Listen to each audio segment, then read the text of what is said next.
Hi class, I wanted to tell you a little bit more about fractions.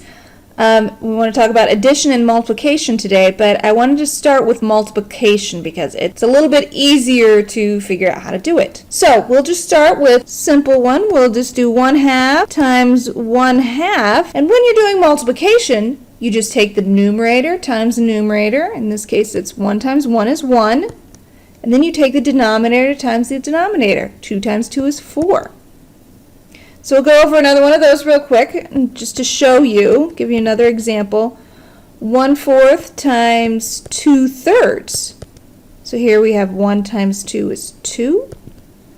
4 times 3 is 12. How about one more example? 2/5 times 1/3. What are we going to get there? Here we're going to take the numerators, multiply them, and take the denominators, multiply them. 2/15. So I kind of want to give you a little bit of what this means. So let's start with this first equation here. So here I wanted to show you what we mean when we're multiplying.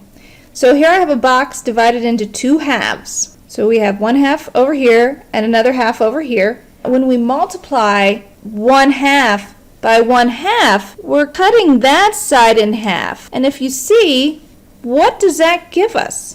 That's going to give us this one section here, this 1/4. So I just wanted to be able to show you that. Now I think we should go ahead and move on to addition of fractions. So when we add fractions, we have to make sure that the denominator is the same.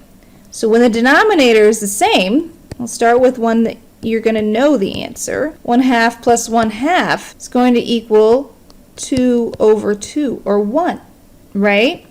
That's because we're keeping the denominator the same, but since it is the same, we can add the 2 numerators. So 1 plus 1 is 2, but we hold the 2 constant. And so this works whenever we have the same denominator. We can have 1/4 plus 2/4, and that's going to give us 3/4, right? That makes sense? The problem comes in when we have a different denominator. So if we try to add 1/5 plus 2/3, we're kind of stuck. You cannot add a 1/5 plus 1/3. So you have to come up with the least common denominator.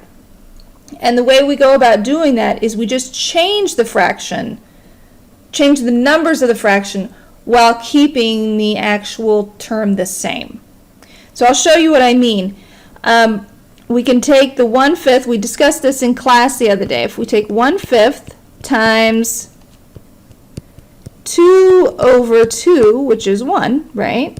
And we've already gone through multiplication, so this is going to be 2/10.